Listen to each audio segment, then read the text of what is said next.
Good morning student. Welcome to my YouTube channel पीरी study classes. और जो आज का हमारा टॉपिक है वो है जीएसटी। जीएसटी का मतलब क्या होता है? Goods and services tax.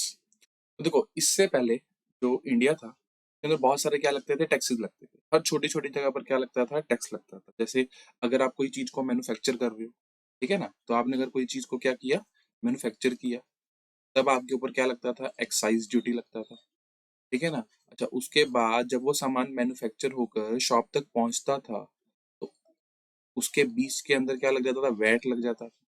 फिर जब वो सामान शॉप पे पहुंचता था और बिकता था, जब उसकी सेल होती थी तो उसके ऊपर क्या लगता था? सेल टैक्स लगता था। ऐसे ही जब सर्विसेज होती थी, सर्विसेज का मतलब क्या हो गया? जैसे कोई डॉक्टर ने अपनी सर्विस दी या कोई रेंट आपने पे किया तो ये भी तो सर्विस थी। इंश्योरेंस पे किया तो उसके ऊपर भी क्या लगता था?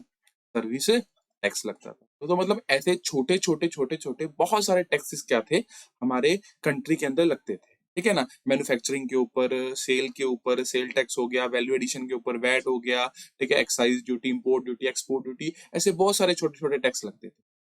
तो जिससे जो हमारे देश का टैक्स स्ट्रक्चर था ना, वो बहुत ज्यादा कॉम्प्लेक्स था। कॉम्प्लेक्स कैसे था? पहले मैन्युफैक्चरिंग के ऊपर टैक्स लगता था, तो जो दुकानदार होता है या जो मैन्युफैक्चरर होता था उसको एक्साइज ड्यूटी पे करनी पड़ती थी, तो एक्साइज ड्यूटी की प्रॉपर रिटर्न फाइल करनी पड़ती थी, ठीक है ना, तो गवर्नमेंट को जमा करवानी पड़ती थी। एक्साइज ड्यूटी जैसे उसने जमा करवाई, साथ के साथ उसको वैट की कैलकुलेशन करके फिर वैट को जमा करवाना पड़ता था। जैसे ही उसने सामान बेचा रिटेल शॉप के पास, तो उसको क्या करना पड़ता था? सेल टैक्स जमा करवाना पड़ता था। तो ये सारे कॉम्प्लेक्स प्रोसीजर था, हर जगह आपको टैक्स जमा करवाना पड़ रहा है। तो इससे कितने अकाउंटेंट के खर्चे, टैक्सेस के खर्चे, ठीक है ना, हर पॉइंट के ऊपर आपको रिटर्न्स बनानी पड़ेंगी। तो ये सिस्टम बहुत ज्यादा क्या था? मुश्किल था। और सर्विस टैक्स आपको अलग से देना पड़ता था, तो इनको कैलकुलेट करना, एक एक चीज को निकालना, ये कॉम्प्लेक्स स्ट्रक्चर, ठीक है ना। तो सरकार ने इस सभी स्ट्रक्चर को खत्म करके सारे देश के अंदर एक ही टैक्स लगा दिया, which is called GST, goods and services tax. मतलब कि सारे के सारे देश के अंदर जो भी गुड्स हैं, अब गुड्स तो कुछ भी हो सकता है, कोई भी आपका कपड़ा हो गया, गोल्ड हो गया, कुछ भी, कोई भी चीज आ गई आपके पास, कंप्यूटर, लैपटॉप, ठीक है ना, हर चीज इसके अंदर कवर हो जाती है। गुड्स तो किसी पर्टिकुलर गुड का नाम नहीं दिया, सारे देश के अंदर जो भी गुड्स होते हैं उनके ऊपर, और सारी प्रकार की क्या है? सर्विसेज। तो सभी सर्विसेज के ऊपर भी सरकार ने क्या लगा दिया? टैक्स लगा दिया, विच इज कॉल्ड जीएसटी, और इन सबको कंबाइन कर दिया, विच इज कॉल्ड जीएसटी। तो जीएसटी क्या टैक्स था? जीएसटी एक, अच्छा, कौन सा टैक्स है? कॉम्प्रिहेंसिव इनडायरेक्ट टैक्स है। कौन सा? Comprehensive indirect tax. मतलब इसने वो पुराने सारे टैक्सेस को खत्म करके एक कंबाइंड टैक्स बन गया, विच इज कॉल्ड जीएसटी। जिससे दुकानदार का क्या फायदा हुआ कि भाई उसको हर जगह पर टैक्स देने की जरूरत नहीं है, एक ही जगह पर बस टैक्स लगेगा, विच इज कॉल्ड जीएसटी। तो जीएसटी का मतलब गुड्स एंड सर्विसेज टैक्स। इस चीज को याद रखना है, इस अकेला सामान के ऊपर नहीं लगेगा, गुड्स के ऊपर नहीं लगेगा जिसको फिजिकल चीज होती है, सर्विसेज के ऊपर भी जीएसटी लगता है। अब सर्विसेज कैसे होगी? किसी सीए की सर्विस, किसी डॉक्टर की सर्विस, किसी लॉयर की सर्विस, ठीक है ना। तो या आप बोलो किसी रेंट आपने पे किया है, बैंकिंग वाले जो आपसे सर्विस, बैंक वाले आपको सर्विस देते हैं, किसकी लॉकर फैसिलिटीज देते हैं आपको, ठीक है ना, एयरप्लेन वाले आपको सर्विसेज देते हैं, होटल में जाते हो आप, रेस्टोरेंट में जाते हो तो आपके पास सर्विस टैक्स लगता था। बट अब आप देखना ध्यान से, वहां पर सर्विस टैक्स नहीं लगता, वहां पर लगता है जीएसटी। तो जीएसटी ने इस सभी स्ट्रक्चर को खत्म कर कर, इन सभी टैक्सेस सिस्टम को खत्म कर कर एक ही टैक्स लगा दिया, which is called goods and services, ठीक है ना। और ये सारे टैक्स कौन से थे? ये सारे टैक्स जो थे हमारे, ये इनडायरेक्ट टैक्सेस थे। अब इनडायरेक्ट टैक्स क्या होता है? देखो, एक होता है डायरेक्ट टैक्स और एक होता है हमारे पास इनडायरेक्ट। अब डायरेक्ट टैक्स क्या होता है? डायरेक्ट टैक्स वो टैक्स होता है जो उसी व्यक्ति के ऊपर लगता है और उसे ही पे करना पड़ता है। जैसे फॉर एग्जांपल, इसकी एग्जांपल क्या दूं मैं आपको? Income tax. तो इनकम टैक्स आप सबने रिटर्न फाइल आउट करी होगी, आपके पेरेंट्स ने रिटर्न फाइल आउट करी होगी। इनकम टैक्स क्या होता है? वो लगता भी आपके ऊपर है, आपके पेरेंट्स के ऊपर, और पे भी उन्हें ही करना पड़ता है। बट जो जीएसटी है वो लगता किसके ऊपर है? ये जो टैक्सेस थे ये लगते किसके ऊपर थे? ये लगते थे बेसिकली शॉप कीपर के ऊपर, मैन्युफैक्चरिंग के ऊपर, इंडस्ट्रीज के ऊपर। बट अल्टीमेटली इनको पे किसको करना पड़ता था? इसको पे करना पड़ता था नॉर्मल कस्टमर को पे करना पड़ता था। That is what called indirect tax. मतलब लग किसके ऊपर रहा है? इंडस्ट्रीज के ऊपर, दुकानदार के ऊपर, बट पे किसको करना पड़ रहा है? पे करना पड़ रहा है कस्टमर को, पे करना पड़ रहा है। तो जीएसटी इज एन डायरेक्ट और indirect tax, it is an indirect tax. मतलब लग किसके ऊपर रहा है? लग रहा है दुकानदार के ऊपर पे किसको करना पड़ रहा है? कस्टमर को पे करना। It is an indirect tax. और ये कब देश के अंदर इंप्लीमेंट हुआ? ये हुआ देश के अंदर 1 जुलाई 2017 को इंडिया के अंदर जीएसटी को क्या कर दिया गया? इंप्लीमेंट कर दिया। तो इससे पहले बहुत सारा जो टैक्सेशन सिस्टम था उसको खत्म करके 1 जुलाई को हमारे देश में जो भी टैक्सेशन होगी वो किसके हिसाब से होगी? वो जीएसटी के हिसाब से होगी। अब बेसिकली जीएसटी के कुछ फीचर्स हैं। फीचर्स लाइक देखो, जीएसटी जो है ये कब लगता है? At the time of sale of goods and services या supply of goods and services. मतलब क्या हो गया? देखो, जब चीज मैन्युफैक्चर हुई, फिर वो एक जगह से दूसरी जगह पर गई, ठीक है ना, तो इसके ऊपर पहले बहुत सारे टैक्सेस लगते थे, एक्साइज ड्यूटी, वैट। तो सरकार ने बोला नहीं, अभी ऐसा कोई टैक्स नहीं लगेगा, मैन्युफैक्चरिंग के ऊपर कोई टैक्स नहीं है। हाँ, टैक्स है, बट कब टैक्स लगेगा? जब आप उस गुड को क्या कर रहे हो? सेल कर रहे हो। तो जब तक सेल नहीं होगी ना, तब तक आपको टैक्सेशन देना नहीं पड़ेगा। पहले बेसिकली क्या होता था, मान लो ये ए फैक्ट्री है, फैक्ट्री के अंदर क्या होता था, 100 रुपए की कोई चीज बनी तो उसके ऊपर 10 रुपए का क्या लग जाता था? एक्साइज ड्यूटी लग जाती थी। ठीक है, फिर ये 100 की चीज चलकर दुकान तक पहुंचती थी तो बीच में बहुत सारे लोग होते थे, वो अपना मार्जिन ऐड करते थे और उसके ऊपर फिर क्या लग जाता था? वैल्यू एडिशन टैक्स लग जाता था, वैट लग जाता था। कितना? 20 रुपए लग गया। ठीक है, और फिर जैसे ही वो दुकान पर पहुंचा तो दुकानदार ने उसको कस्टमर को बेचा तो वहां पर क्या लग जाता था? सेल टैक्स लग जाता था।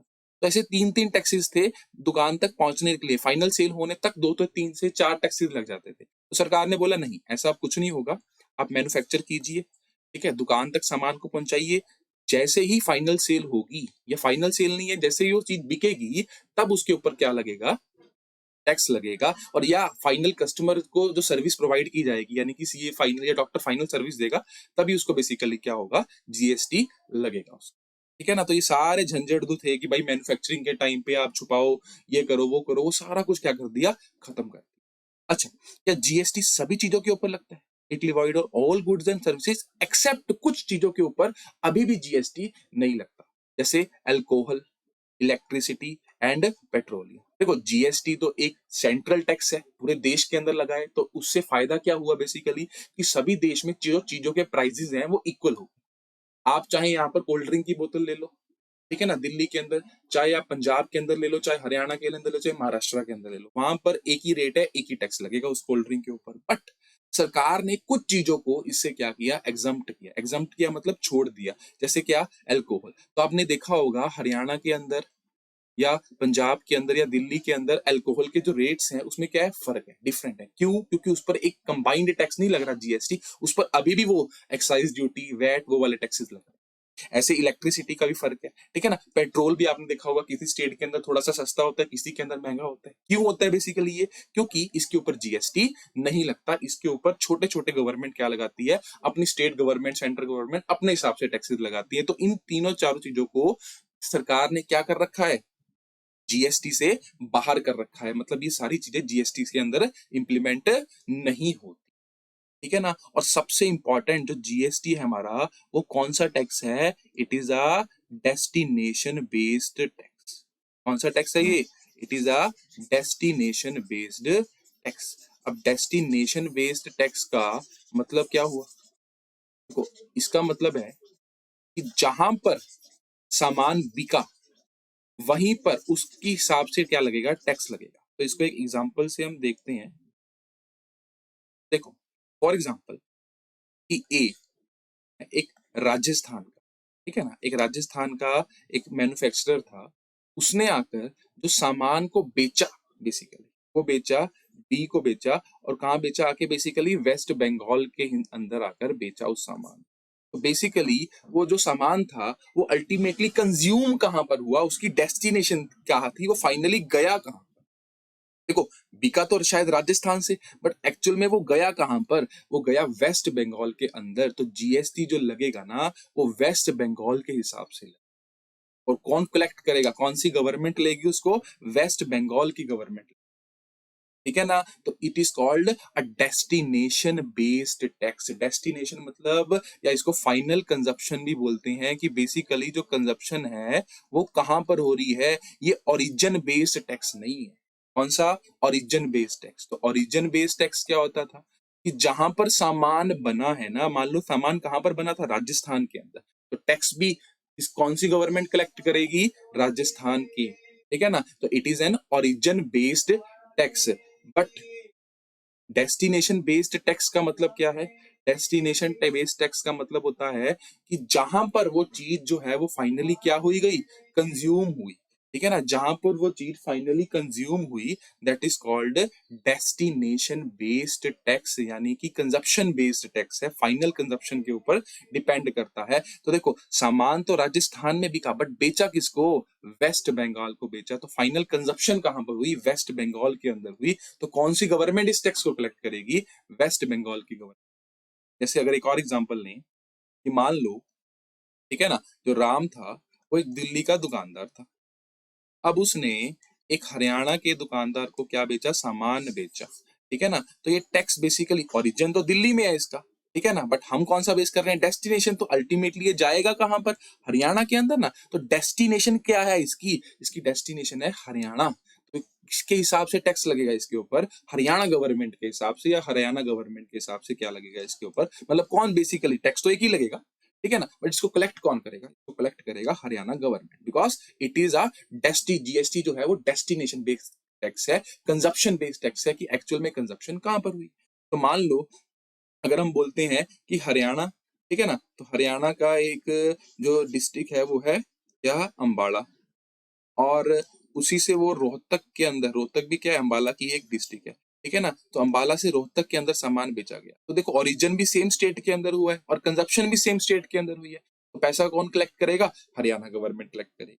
बट अगर सामान हरियाणा के अंदर बनता बट बिकता कहां पर? दिल्ली के अंदर, तो इसको कलेक्ट कौन करता? दिल्ली गवर्नमेंट के हिसाब से इसको कलेक्ट किया जाता। तो GST is a destination based tax, not origin based tax. तो पहले हमारे टैक्सेस क्या थे? ओरिजिन बेस्ड टैक्सेस, तब जहां पर पैदा हुए वहीं पर लागू किया जाएगा। बट नहीं, अभी सरकार ने बोला कि भाई जहां पर ये चीज बिकेगी और जिस स्टेट के हिसाब से जो इसको कंज्यूम करेगा, उस स्टेट के को क्या है? राइट है उसको टैक्स को कलेक्ट करना, ठीक है ना। तो it is called destination based tax.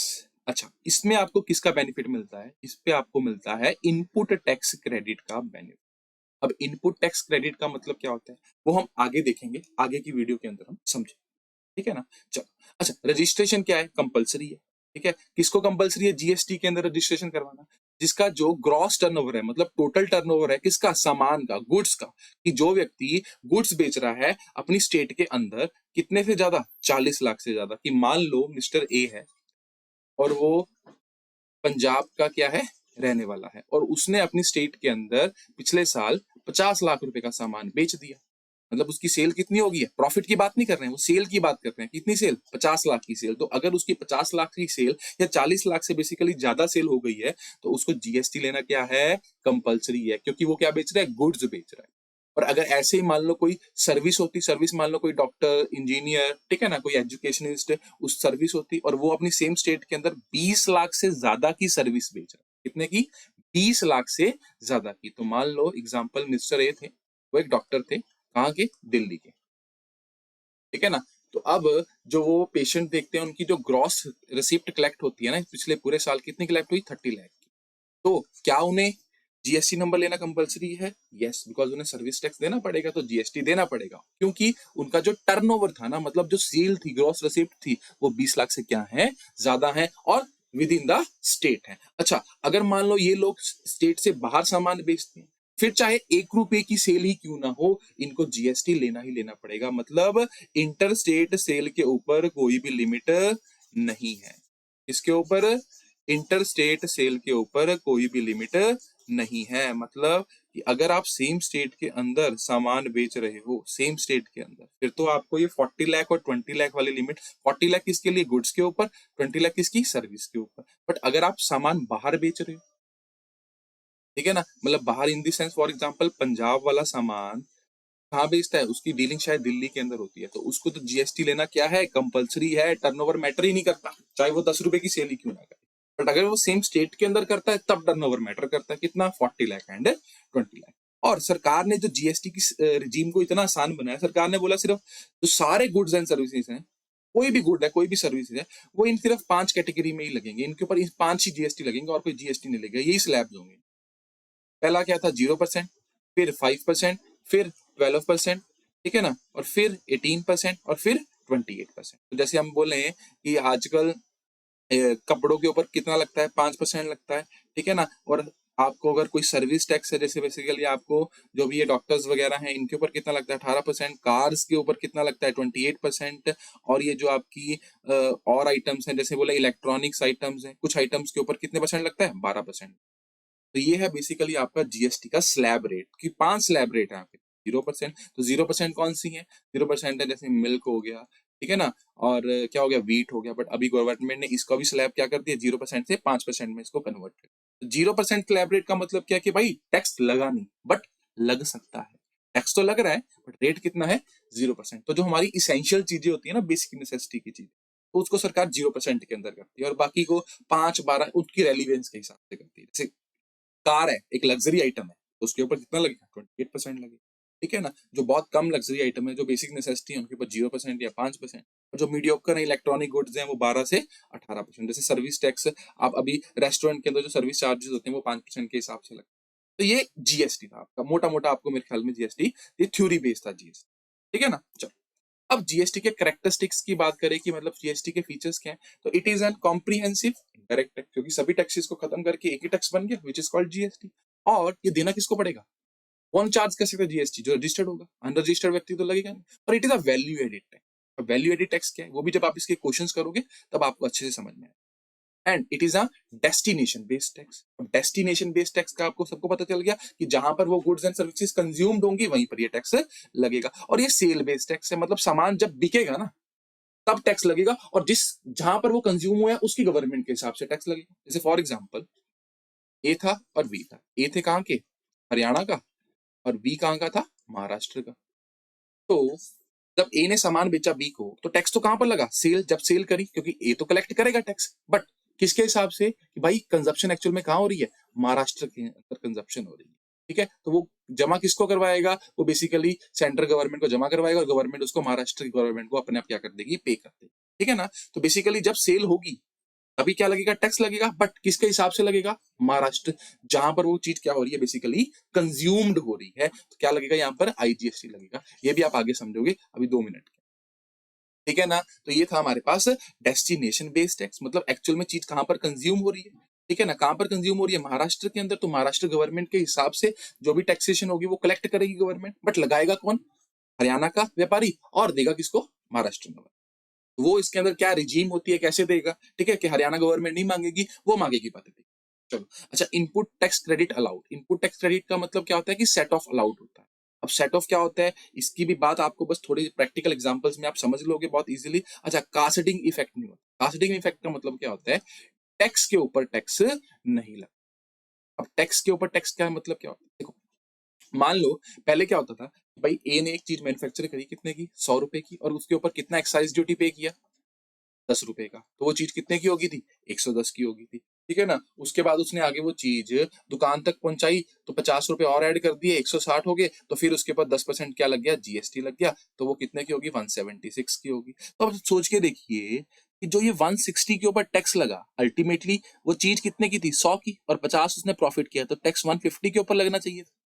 But ये जो 10 एक्स्ट्रा थे ना एक्साइज ड्यूटी, इसको भी क्या कर लिया गया, कॉस्ट में ऐड कर लिया गया 160, और इसके ऊपर क्या लगा दिया गया, 16 रुपए टैक्स लगा दिया गया। मतलब टैक्स के ऊपर भी क्या लगा दिया, टैक्स। जैसे सरकार को 10 रुपए तो मिल गए, आगे सरकार ने उस 10 रुपए के ऊपर भी 1 रुपए क्या एक्स्ट्रा क्या ले लिया, टैक्स ले लिया। इसको बोलते हैं कास्टिंग इफेक्ट। बट जीएसटी ने इस चीज को क्या कर दिया, जीएसटी ने इस चीज को बिल्कुल ही क्या कर दिया, खत्म कर दिया, कास्टिंग इफेक्ट को। वो कैसे खत्म किया, उसको आप प्रैक्टिकल क्वेश्चन में बहुत इजीली समझोगे।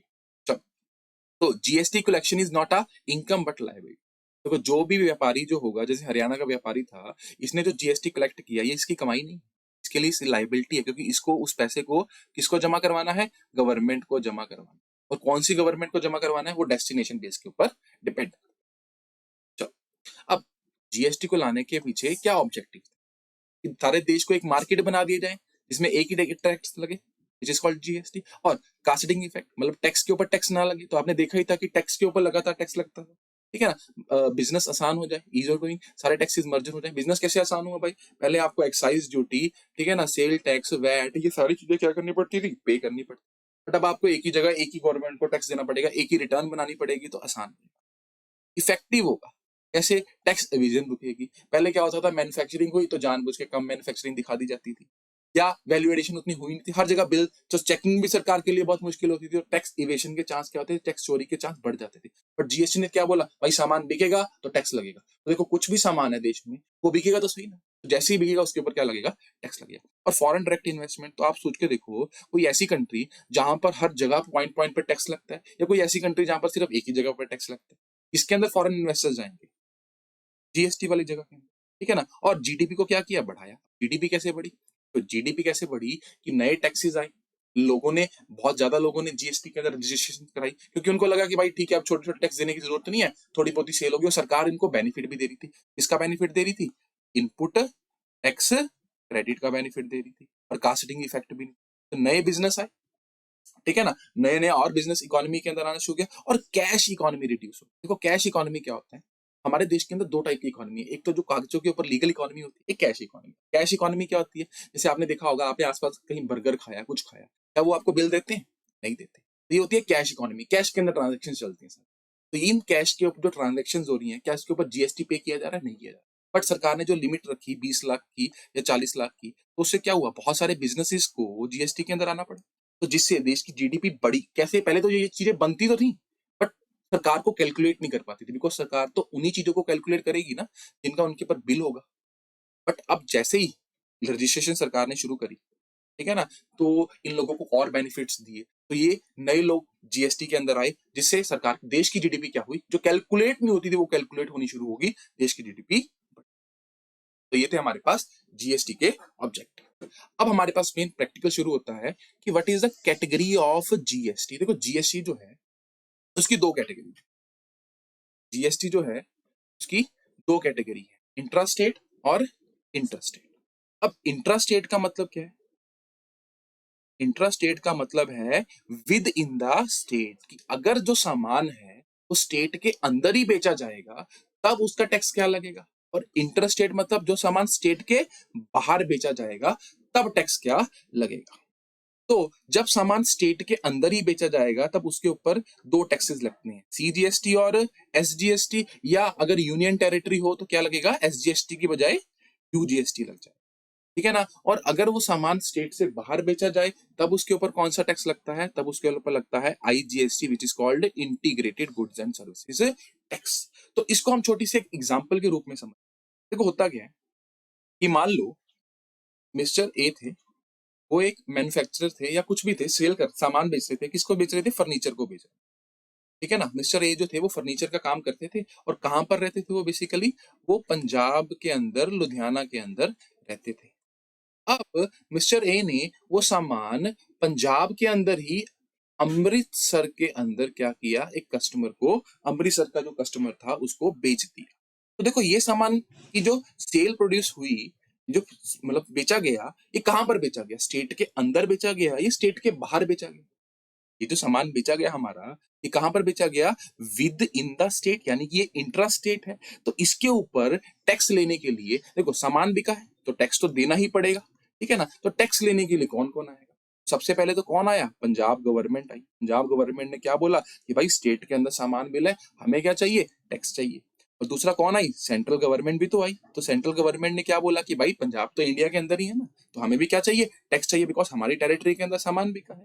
तो और कोई स्टेट का तो इसके अंदर कोई रोला ही नहीं था, है ना। तो दो स्टेट्स को हमने, या दो, एक पंजाब गवर्नमेंट को, एक सेंट्रल गवर्नमेंट को क्या देना है, टैक्स देना है, क्योंकि सामान बेचा गया है। तो इसीलिए जब सामान स्टेट के अंदर ही बिकता है तो दो तरीके के टैक्स लगते हैं, एक लगता है एसजीएसटी, मतलब state government GST, goods and services tax, और दूसरा लगता है CGST, central government state tax. मतलब मान लो अगर 1,000 रुपया टैक्स जो है मिस्टर ए कलेक्ट करता है, तो वो 500 किसको दे देगा, स्टेट गवर्नमेंट को, 500 किसको दे देगा, सेंट्रल गवर्नमेंट को। तो जितना भी टैक्स होगा वो आधा आधा हो जाएगा।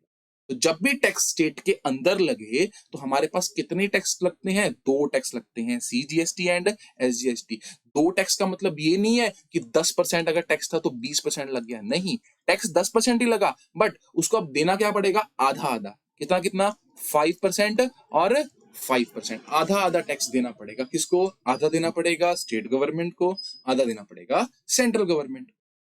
ठीक है ना। और मान लो यही अगर सामान दिल्ली के अंदर बिकता, दिल्ली के अंदर ही एक जगह से दूसरी जगह पर बेचा जाता, तो इसके अंदर भी दो ही टैक्स लगते, एक तो सेंट्रल गवर्नमेंट मांगती, और दिल्ली क्या स्टेट है? नहीं, दिल्ली है यूनियन टेरिटरी, तो दिल्ली में क्या लगता है? यूजीएसटी एंड सीजीएसटी। यू मतलब union territory government GST, and central GST, central goods and services tax. ठीक है ना। तो एसजीएसटी और यूजीएसटी दोनों सेम है, बस एसजीएसटी स्टेट के अंदर लगेगा, यूजीएसटी दिल्ली, दिल्ली हो, चंडीगढ़ हो, अंडमान एंड निकोबार हो, यहाँ पर सब जगह क्या होगा? ये लागू होगा। तो अब हमें समझ में आया कि जब भी इंट्रा स्टेट मतलब स्टेट के अंदर ही सामान बिकेगा, तो दो गवर्नमेंट को आपको टैक्स देना है, तो सेंट्रल गवर्नमेंट को, दूसरा स्टेट गवर्नमेंट। ठीक है ना। चलो, तो इसमें तो कोई दिक्कत नहीं थी। ठीक है। अब दिक्कत हमारे पास क्या आई? के बाद है हमारे पास इंटर स्टेट टैक्स। अब इंटर स्टेट टैक्स का मतलब क्या है कि जब टैक्स बेचा गया, वो कहां बेचा गया? टैक्स टैक्स जब मतलब सामान बेचा गया, वो कहां बेचा गया? Outside the state. मान लो तो ए थे, वो कहां का था? लुधियाना का था ना। ठीक है ना। तो इस लुधियाना वाले ने सामान को कहां बेचा? इसने बेचा सामान को हरियाणा के अंदर बेचा। तो अब दिक्कत इसके अंदर क्या आई कि ये था पंजाब का, ये था हरियाणा का, और ये दोनों कहां पर हैं? ये दोनों हैं इंडिया के अंदर। ठीक है ना। तो इसमें कितने लोग टैक्स मांगने के लिए आ गए? तो पंजाब गवर्नमेंट बोले कि जी भाई हमने हमारी स्टेट के अंदर से सामान बेचा गया, बट हरियाणा गवर्नमेंट क्या बोले कि जी डेस्टिनेशन बेस्ड टैक्स है, तो हमारे पास आना चाहिए अल्टीमेटली। तो ठीक है ना। तो कलेक्ट कौन करेगा? ये। बट क्या वो जमा किसको करवाएगा? वो अपनी स्टेट को देगा, हरियाणा गवर्नमेंट को देगा, या सेंट्रल गवर्नमेंट को देगा, या तीन पार्ट में बांटेगा? तो ये तो बहुत ज्यादा कंफ्यूजन होगी। तो इसके अंदर सेंट्रल गवर्नमेंट बोलती है, यानी कि सेंट्रल गवर्नमेंट बोलती है कि भाई ऐसा करो, एक टैक्स बना देते हैं विच इज कॉल्ड आईजीएसटी, और आप ये टैक्स हमें दे दो, हम अपने आप इनका क्या कर देंगे? शेयर बांट देंगे। तो that is called IGST, integrated goods and services tax. क्योंकि ये जो सामान था, जीएसटी है, वो डेस्टिनेशन बेस्ड है, जहां पर बिका उससे मतलब नहीं है, जिस स्टेट में बेचा गया उससे मतलब है। तो ये इंटर स्टेट हो गया था ना, बाहर बेचा गया था, तो ये किसको अट्रैक्ट करेगा? आईजीएसटी मतलब इंटीग्रेटेड। तो तीनों गवर्नमेंट को बोला कि भाई आपको जरूरत नहीं है, अब सारा एक आईजीएसटी इकट्ठा करके, यानी कि अगर 10% टैक्स है या 12% टैक्स है, तो 12% आईजीएसटी आप पे कर दो। वो सेंट्रल गवर्नमेंट की हेडेक है, वो इनको कितना शेयर देना, इनको कितना शेयर देना, उससे आपको कोई लेना देना नहीं। तो इससे हमें अब क्या पता चला कि जो जीएसटी की दो कैटेगरीज हैं, अगर तो आप सामान स्टेट के अंदर ही बेचते हो, तो आपको सेंट्रल गवर्नमेंट और स्टेट गवर्नमेंट को खुद ही जमा करवाना पड़ेगा। बट अगर आपका सामान स्टेट से बाहर बिकता है, तब आपको क्या लगाना पड़ेगा उसके ऊपर? IGST, integrated goods and services tax, और सारा सेंट्रल गवर्नमेंट को पे कर देना आपको, और उसके बाद सेंट्रल गवर्नमेंट की हेडेक है। ठीक है। चलो, अब हम इसकी एग्जांपल देखते हैं कि if sale of goods made from Agra to Mathura. देखो, आगरा और मथुरा दोनों कहाँ है? यूपी के अंदर है। तो ये क्या होगा? हमारा इंटर स्टेट होगा, और किसको देना पड़ेगा? एक तो सेंट्रल गवर्नमेंट मांगेगी, दूसरा स्टेट गवर्नमेंट मांगेगी, यूपी गवर्नमेंट, और कोई तो गवर्नमेंट है नहीं इसके अंदर, तो हम आधा आधा करके टैक्स क्या कर देंगे? बांट देंगे। बट अगर sale of good is made from Ludhiana to Agra, Ludhiana मतलब पंजाब से यूपी के अंदर दिखता है, तो ये कौन सा हो गया? इंटर स्टेट सेल हो गया। तो तीन, दो स्टेट्स और एक सेंट्रल गवर्नमेंट काम आ गई। तो इसके लिए हमने क्या कर दिया? एक आईजीएसटी बना दिया कि भाई इंटीग्रेटेड टैक्स दे दो, बाकी गवर्नमेंट अपने आप बांटती रहे जिसको बांटना। तो that is what called categories of GST. तो पहली कैटेगरी क्या थी? Intra state. दूसरी क्या थी? Inter state. अब हमारे पास क्या आता है? Input and output GST. ये समझना बहुत, ठीक है ना। अच्छा, what does it mean input GST और आउटपुट जीएसटी? देखो, तो जब भी आप सामान परचेज करो या कोई सर्विसेज के लिए क्या करोगे? पेमेंट करोगे, तो आप बेसिकली क्या पे करके आओगे? जीएसटी पे करके आओगे ना। जैसे एग्जांपल देखो कि मान लो मिस्टर ए था, या आप हो, आपने दिल्ली से सामान खरीदा, 2 लाख रुपए का सामान खरीदा, ताकि आप पंजाब में आकर या हरियाणा के अंदर आकर आप उस सामान को क्या कर सको? बेच सको। तो जैसे ही आपने उस दिल्ली से 2 लाख रुपए का सामान खरीदा होगा, मान लो उसके ऊपर 12% जीएसटी था, तो आपने उसको 24,000 जीएसटी क्या किया हुआ? उसके ऊपर पे करा होगा। तो जो आपने ये जीएसटी की पेमेंट करी है ना, तो ये जीएसटी जो है आपके लिए क्या होगा? अपने पॉइंट ऑफ व्यू से सोच के देखो, आपके लिए क्या होगा? क्या आपके लिए ये एक्सपेंस है, या आपके लिए ये एसेट है? अब एक्सपेंस का मतलब क्या होता है? क्या ये आपका खर्चा है? मतलब क्या आप ये बोलोगे कि जो सामान है वो हमें 2 लाख का नहीं, 2,24,000 का पड़ा? या हम ये बोलेंगे कि भाई सामान तो 2 लाख का था, और उसके ऊपर 24,000 का क्या पे कर रखा है? जीएसटी पे कर रखा है। है। तो इसी को बोलते हैं इनपुट टैक्स क्रेडिट का बेनिफिट लेना। कैसे? अब ध्यान से देखो, पहले तो इसको देखो कि आप उसको क्या बोलोगे, एक्सपेंस बोलोगे या एसेट बोलोगे। तो हम उसको बोलेंगे एसेट। तो जब जीएसटी आपने पे कर रखा होगा ना किसी को, तो वो आपका एक्सपेंस मतलब खर्चा नहीं है, वो आपकी एसेट बनेगी। एसेट मतलब आप उसका फ्यूचर में क्या ले सकते हो, बेनिफिट ले सकते। इसको एक बार और अच्छे से समझते हैं, ठीक है ना। तो मान लो आपने सामान कहां से परचेज किया, दिल्ली से, और आप कहां के हो, पंजाब के हो, ठीक है ना। या आप दिल्ली के अंदर के ही हो, जहां के भी हो। तो आपने सामान कितने का परचेज किया था, 2 लाख का सामान परचेज किया, और दुकानदार ने आपको क्या बोला कि सर 12% इसके ऊपर क्या है, जीएसटी है, आपको पे करना पड़ेगा। तो आपने कितना जीएसटी पे किया इसके ऊपर, 24,000। अब आप क्या बोलोगे, आपका कैश तो 2,24,000 रुपए गए। क्या आपके ऊपर वो सामान जो था, जो आपने फर्नीचर परचेज किया था, क्या वो आपको 2,24,000 का पड़ा, या वो आपको 2 लाख का सामान और 24,000 का टैक्स पड़ा? तो इसी को बोलते हैं बच्चे एक्सपेंस और एसेट। पहले तो ये अंडरस्टैंड करना पड़ेगा। देखो एक्सपेंस मतलब क्या हुआ, वो आपने बोला कि नहीं भाई ये सारा का सारा हमारे खर्चा पड़ गया, 2,24,000 का क्या पड़ गया, खर्चा पड़ गया। बट अगर आप उसको एसेट बना रहे हो तो आप बोलोगे नहीं, 2 लाख का तो मैंने सामान खरीदा है और 24,000 की मेरी ये एसेट है। एसेट मतलब क्या होगी कि भाई कल को ये मेरे को क्या देगी, फ्यूचर में बेनिफिट देगी। फ्यूचर में क्या देगी, बेनिफिट देगी। और वो बेनिफिट कैसे होगा, वही जीएसटी का क्या है, फायदा है। तो ध्यान से देखो, it is our asset not expense. तो इसको बोलते हैं इनपुट जीएसटी। मतलब कि आप जब जीएसटी पे करके आओगे ना, तो आप क्या बोलोगे कि भाई ये जो जीएसटी है मेरा एक्सपेंस नहीं है, ये मेरी एसेट है। और इस एसेट का नाम क्या है, इनपुट जीएसटी। की हमने इतना टैक्स गवर्नमेंट को ऑलरेडी इस पर्टिकुलर चीज के ऊपर दे रखा है। और कल को जब हम इस सामान को बेचेंगे ना, जब इस 2 लाख के सामान को कितने में बेचेंगे, 5 लाख रुपए में बेचेंगे ना कस्टमर को, अब कस्टमर से कितना जीएसटी कलेक्ट करेंगे, 12% के हिसाब से 60,000 रुपए कलेक्ट किया हमने कस्टमर। तो ध्यान से देखो कि 2 लाख रुपए का सामान आपने लिया था और उसके ऊपर कितना टैक्स पे किया था, 24,000 टैक्स पे किया था, ठीक है ना। और उस टैक्स को आपने क्या रख दिया, अपना एक्सपेंस ना दिखाकर साइड पे रख दिया कि भाई ये हमारी एसेट है, फ्यूचर में हमें क्या मिलेगा, इसका बेनिफिट मिलेगा। तो आपने उस 2 लाख के सामान को कितने में बेचा, 5 लाख में। कितना प्रॉफिट रखा आपने, 3 लाख का प्रॉफिट रखा, ठीक है ना। और 5 लाख के ऊपर कितना टैक्स कस्टमर से कलेक्ट किया, 60,000 रुपए। अब ये 60,000 रुपए आपने जो कस्टमर से कलेक्ट किए हैं, क्या आप इसको अपनी जेब में रखोगे या गवर्नमेंट को पे करना है? आपको तो इसको गवर्नमेंट को पे करना पड़ेगा ना, ठीक है ना। बट गवर्नमेंट को कितना टैक्स पे करोगे, गवर्नमेंट को आप क्या 60,000 पे करोगे या 24,000 माइनस करके पे करोगे? तो आप गवर्नमेंट को 24,000 माइनस करके पे करोगे। क्यों? क्योंकि आप बोलोगे गवर्नमेंट को कि देखो ये एक पर्टिकुलर चीज थी, मान लो एक फर्नीचर का पीस था, ये 2 लाख का हमने लिया था, जिसके ऊपर 24,000 रुपए आपके पास ऑलरेडी जा चुके हैं।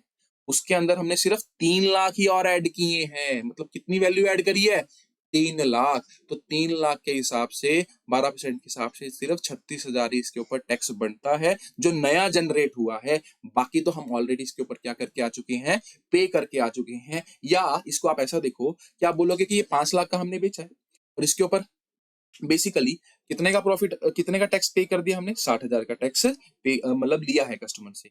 बट क्या हम 60,000 आपको पे करेंगे, नहीं, बिकॉज 24,000 रुपए इसके ऊपर ऑलरेडी पे हो चुके हैं। तो समझ में आया इसको एसेट क्यों बनाया था, क्योंकि हमने कल को इसका बेनिफिट लेना था। इसको बोलते हैं बच्चे इनपुट टैक्स क्रेडिट, कि हम इसका क्या ले लेंगे, इनपुट टैक्स क्रेडिट ले लेंगे, बेनिफिट ले लेंगे। और कल को गवर्नमेंट को कितना पे करेंगे, सिर्फ 36,000। तो आप सोच के देखो, जो 24,000 आपने पे किया था, अल्टीमेटली आपको वो रिटर्न आ गया कि नहीं आ गया? तो क्या ये आपके लिए एक्सपेंस हुआ, नहीं, आपकी तो एसेट थी, आपको फ्यूचर में फायदा हो गया इससे, ठीक है ना। और अब आपको गवर्नमेंट को कितना पे करना पड़ेगा, सिर्फ और सिर्फ नेट 36,000 ही गवर्नमेंट को पे करना पड़ेगा, ठीक है ना। तो जब भी आप टैक्स पे करके आते हो, तो आपके लिए वो हमेशा क्या होगा, इनपुट जीएसटी। जरूरी नहीं है जब आप सामान खरीदोगे तभी पे करोगे। मान लो आपने किसी को रेंट दिया है 10,000 का और उसके ऊपर 12% यानी कि 1,200 का टैक्स पे किया है, तो ये 1,200 आपके लिए कौन सा टैक्स होगा, इनपुट। मतलब आपकी क्या होगी, ये एसेट होगी और इनपुट टैक्स होगा ये। या आपने किसी को क्या दिया है, कमीशन पे करी है, ठीक है ना, ठीक है ना। या मान लो आपने जैसे गुड्स परचेज करे हैं दिल्ली से, कमीशन पे करी है, रेंट पे किया है, इंश्योरेंस पे किया है, तो इन सब के ऊपर जो भी आप टैक्स पे करके आओगे ना, तो आपके लिए क्या होगा वो टैक्स? Input GST. तो जब भी हम टैक्स की पेमेंट करके आते हैं, पे करके आते हैं, तो वो हमारे लिए क्या होता है?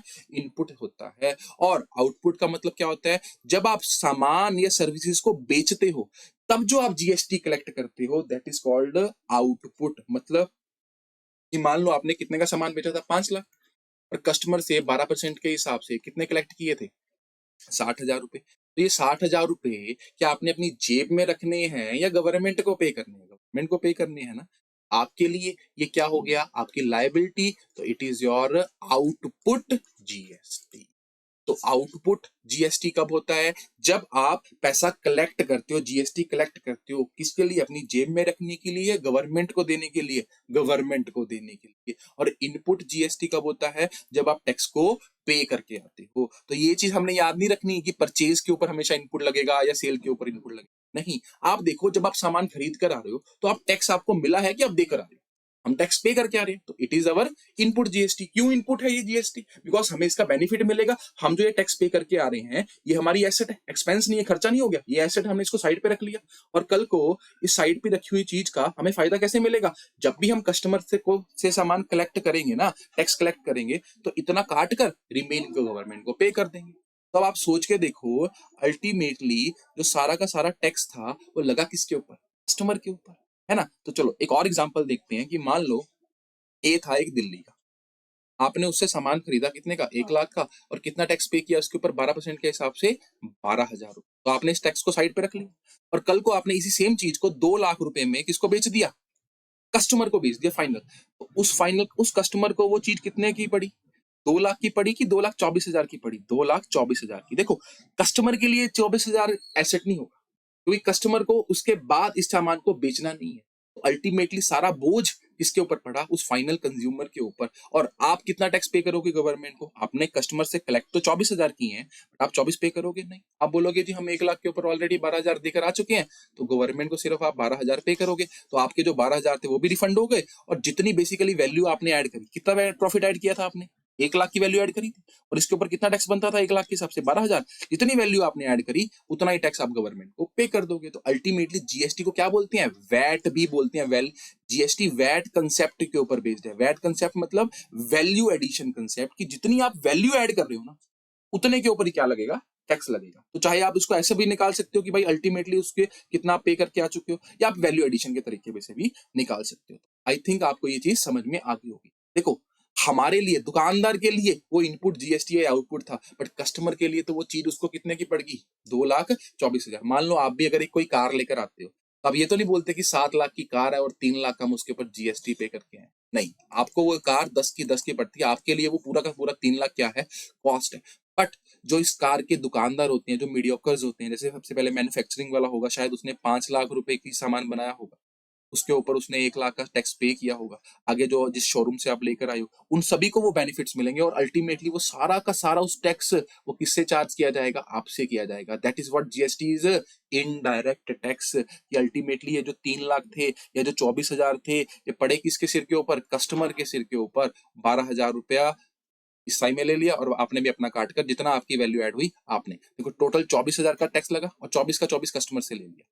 आपने अपना 12 रख लिया और 12 रिमेनिंग पे कर दिया। तो क्या दुकानदार की जेब से कुछ भी गया? नहीं। अल्टीमेटली जो जीएसटी था वो सारा किसको लगेगा? कस्टमर को। GST is an indirect tax. ठीक है ना। जब भी आप जीएसटी पे करके आते हो, it is called input GST. चाहे आपने सामान खरीदा है तब पे किया हो, या कोई सर्विस के लिए पे किया हो, इनपुट। और जब आपने कोई चीज क्या करी है, बेची है, तब आपको जो टैक्स मिलेगा वो आपका क्या होगा? आउटपुट जीएसटी होगा। तो input GST and output GST. तो इनपुट जीएसटी बेसिकली आपके लिए क्या होगा? एसेट्स होंगी, और आउटपुट जीएसटी बेसिकली आपके लिए क्या होंगी? लायबिलिटी। ठीक है ना। चलो नेक्स्ट। अच्छा, जीएसटी के अंदर एक चीज और समझनी है हमने, कि जो एक्सपोर्ट होता है ना, एक्सपोर्ट जो है उसके ऊपर 0% टैक्स लगता है। क्यों लगता है? Because of destination based tax. देखो, आप ध्यान से देखो, एक्सपोर्ट का मतलब क्या हुआ? कि आप सामान को क्या कर रहे हो? अपनी इस कंट्री से दूसरी कंट्री पे बेच रहे हो। तो अब आपकी कंट्री के अंदर वो चीज लगती है ना, जीएसटी तो आपकी कंट्री का है ना, दूसरी कंट्री के अंदर तो नहीं लगना ना जीएसटी।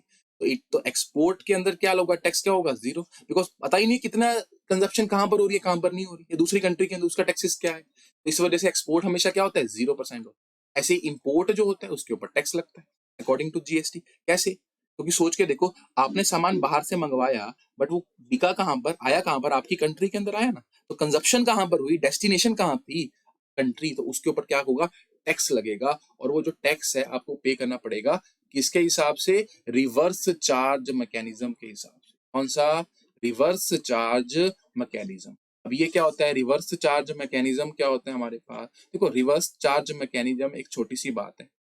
क्या होता है कि कई बार जो सामान, देखो अल्टीमेटली जीएसटी का को कलेक्ट करने का काम किसका होता है, दुकानदार का होता है ना। बट कुछ चीजें ऐसी होती हैं जहां पर रिवर्स चार्ज फॉलो करता है। रिवर्स चार्ज मतलब कि उसकी जो पेमेंट होती है वो भी कस्टमर करता है, और टैक्स को भी कस्टमर को ही जमा करवाना पड़ता है गवर्नमेंट।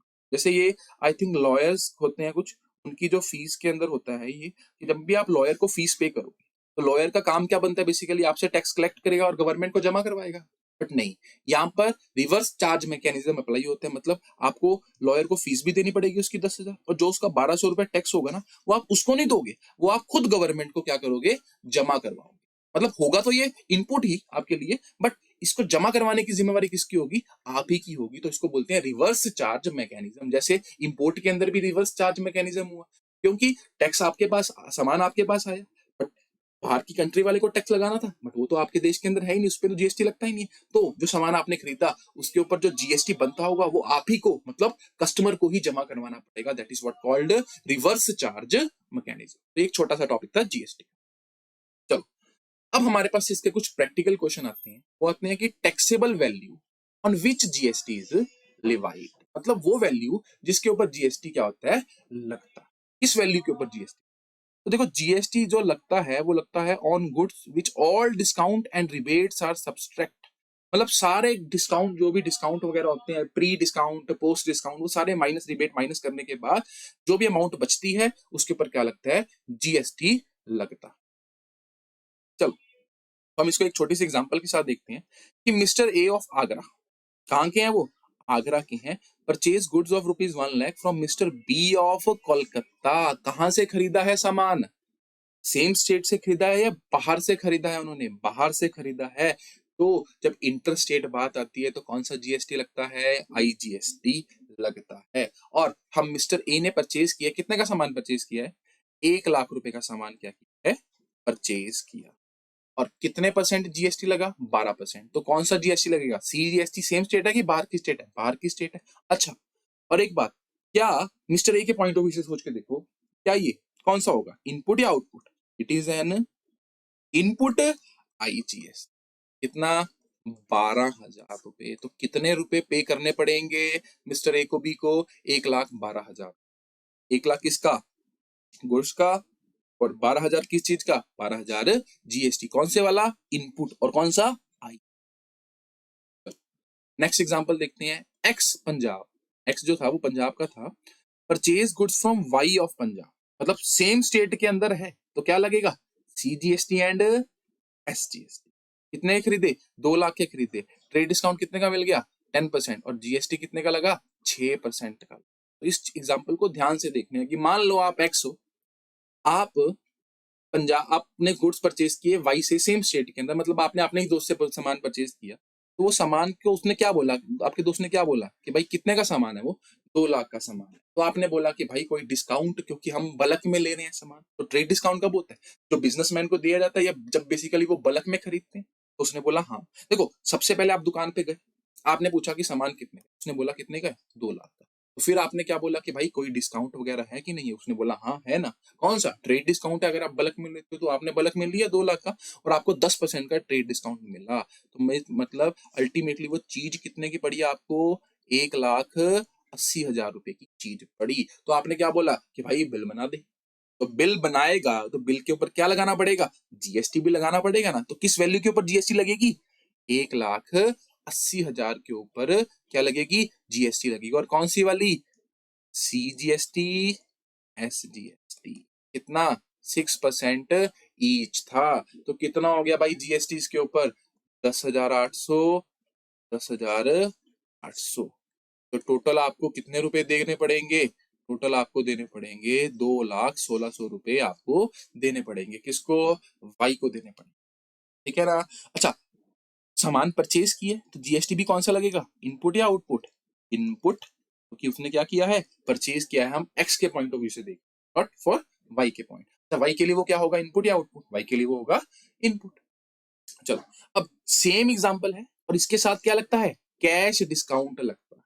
देखो ये जो कैश डिस्काउंट है ना, कुछ बुक्स के अंदर कैश डिस्काउंट को डायरेक्टली माइनस कर रखा है और कुछ बुक्स के अंदर जीएसटी के बाद डायरेक्टली माइनस कर। तो इसका मतलब क्या है, मैं आपको भी समझा। तो मान लो सामान कितने का था, 2 लाख का सामान था और कितना परसेंट ट्रेड डिस्काउंट लगा, 20,000। देखो मान लो आप एक दुकान के अंदर गए, आपने पूछा कि भाई सामान कितने का है, तो उन्होंने बोला कितने का है भाई, 2 लाख का सामान है और कितना ट्रेड डिस्काउंट है इसके ऊपर, 20%, मतलब 10% ट्रेड डिस्काउंट है। तो ये सामान कितने का रह गया, बेसिकली 1,80,000 का सामान रह गया। अब आपने देखो, आप अब क्या बोलोगे, आप पहले उसको ये बोलोगे ना कि भाई बिल बना दे, उसके बाद कैश डिस्काउंट। बट कुछ बुक्स के अंदर क्या है कि कैश डिस्काउंट को भी साथ के साथ वो क्या करते हैं, सब्ट्रैक्ट कर रहे हैं। मतलब कि 1,80,000 रुपए का क्या था, सामान था, तो आपने पूछा कि भाई अगर हम पेमेंट कैश में कर देंगे तो कितने परसेंट डिस्काउंट मिलेगा, तो उन्होंने बोला कि 10% कैश डिस्काउंट और मिल जाएगा, 18,000 का और डिस्काउंट मिल गया, कितना बचा, 1,62,000। और इसके ऊपर कितने परसेंट जीएसटी लगा, 6% जीएसटी लगा, और 6% भी क्या होगा, ईच। तो इनपुट सीजीएसटी क्योंकि पे करके आया है, और इनपुट एसजीएसटी कितने परसेंट, 6% इनके ऊपर लगा, ठीक है ना। तो वो 6% करके इसके अमाउंट करके आपके पास टोटल आ जाएगा। मैं अप्रोक्सीमेटली ले रहा हूँ, ठीक है ना, ये अप्रोक्सीमेटली इसके ऊपर 6% 99,000 लगा होगा, अप्रोक्सीमेटली है ये, ठीक है ना। तो ये कुछ अपना कितना हो गया, 1,80,000 समथिंग कुछ पेमेंट करके आनी। तो ये था कुछ बुक्स के अंदर कॉन्सेप्ट, जहां पर क्या करते हैं वो पहले ट्रेड डिस्काउंट को माइनस करते हैं, फिर किसको माइनस करते हैं, कैश डिस्काउंट को माइनस करते हैं। बट एक लॉजिकली अगर हम सोच के देखें कि रियल के अंदर क्या होता है, कि देखो आप एक दुकान के पास गए, उसने आपको क्या बोला कि भाई 10% का क्या दे दो, ट्रेड डिस्काउंट। देखो सबसे पहले आप दुकानदार के पास जाओगे, आप उससे पूछोगे कि भाई ये सामान हमने बल्क में लिया है, क्या कोई डिस्काउंट है या नहीं है। वो बोलेगा हाँ भाई है डिस्काउंट, ट्रेड डिस्काउंट है 1,80,000। फिर आप क्या बोलोगे, बिल बना दे भाई। तो उसने फिर क्या कर दिया, बिल बना दिया, तो क्या इनपुट टैक्स लगा दिया गया, ठीक है ना। इनपुट सीडीएसटी इनपुट एसजीएसटी कितना, 10,800, 10,800, 20। आप उससे पूछोगे कि उसके बाद हम बोलते हैं कि भाई अगर हम सारी पेमेंट कैश में करें तब क्या हमें कोई फायदा मिलेगा कि नहीं मिलेगा। तो कैश डिस्काउंट उसके बाद क्या किया जाएगा, माइनस किया जाएगा, ठीक है ना। तो ये 1,82,000 समथिंग कुछ आ गया, ठीक है ना। तो बेसिकली हमारे पास ये दो कंसेप्ट है।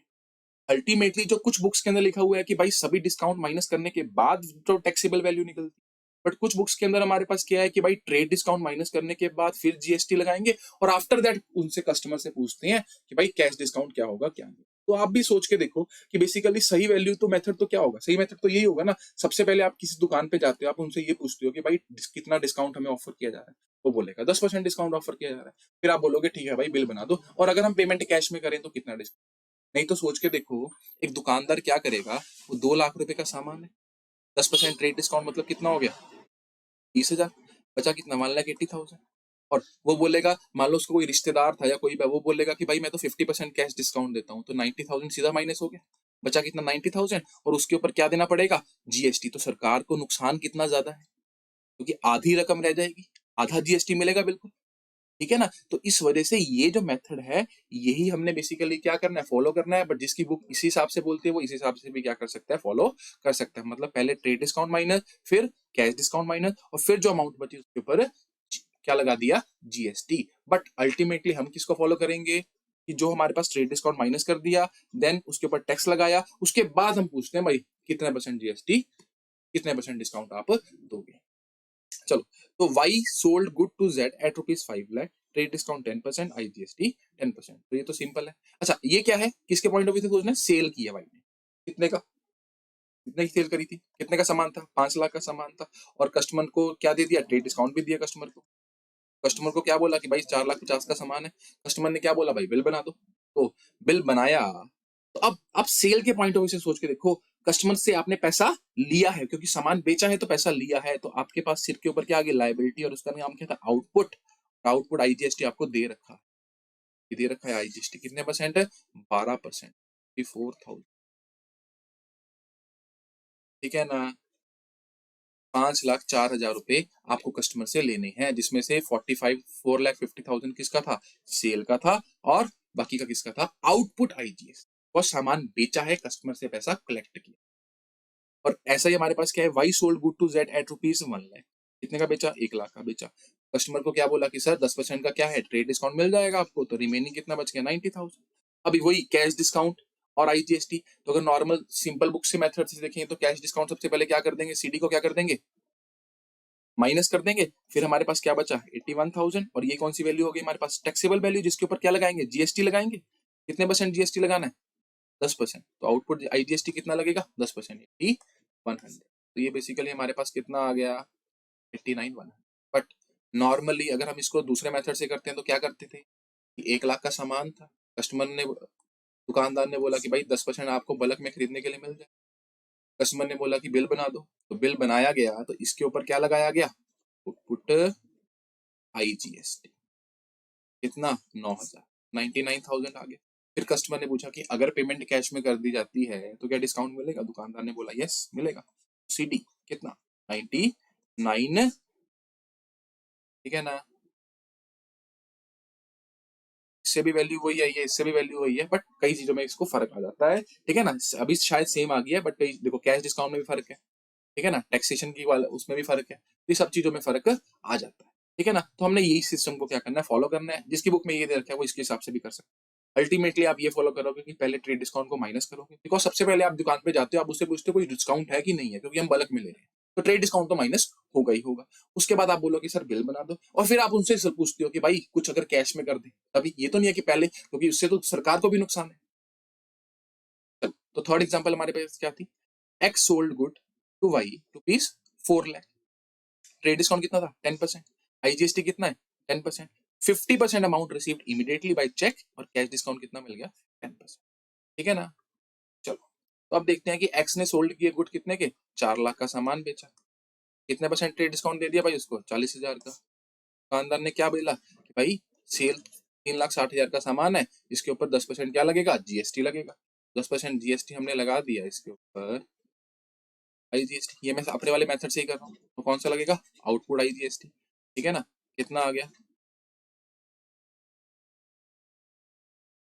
3,96,000। अब कस्टमर ने क्या बोला कि भाई हम 50% अमाउंट अगर कैश में इमीडिएटली दें, देखो चेक दिया हुआ है, चेक का मतलब ही क्या होता है, चाहे चेक करो, गूगल पे करो, कुछ भी करो, इमीडिएटली दे रहे हो ना, तो उसको आपको क्या मिलेगा? कैश डिस्काउंट मिलेगा। कितनी परसेंट अमाउंट का? 50% अमाउंट। तो सबसे पहले इसका 50-50% कर लेंगे। तो 3,96,000 का 50% अगर हम करते हैं, ये हमारे पास आता है 1,98,000, 1,98,000।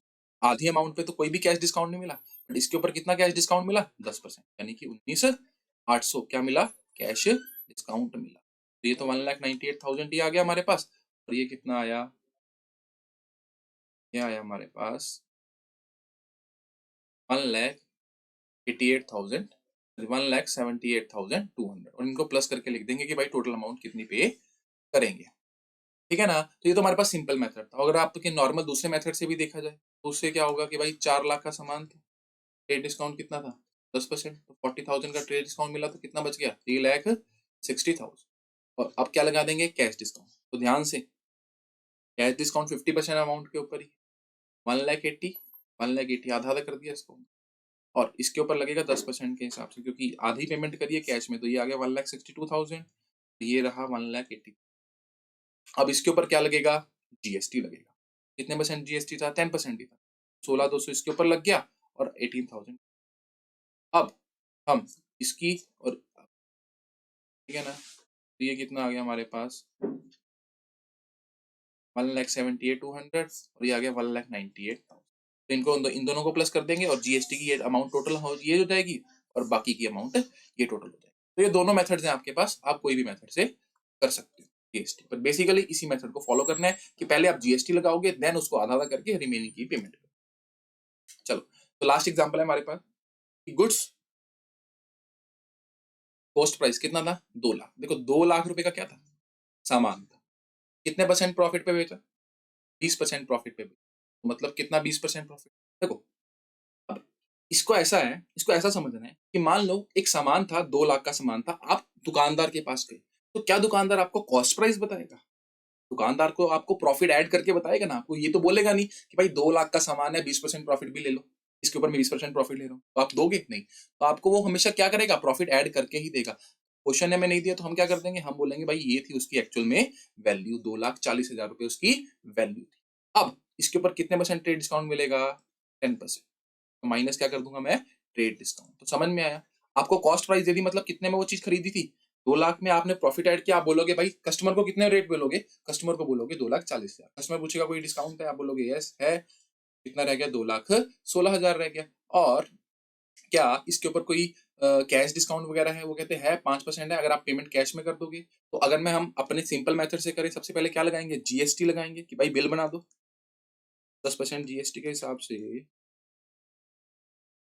1,37,600 हुआ। और उसके बाद क्या माइनस कर देंगे, कितने परसेंट कैश डिस्काउंट था, 5%, क्योंकि सारी अमाउंट कैश में क्या कर दी, दे दी गई। ठीक है ना। तो इसके ऊपर अगर हम 5% कैश डिस्काउंट लगाते हैं तो ये कितना आएगा हमारे पास,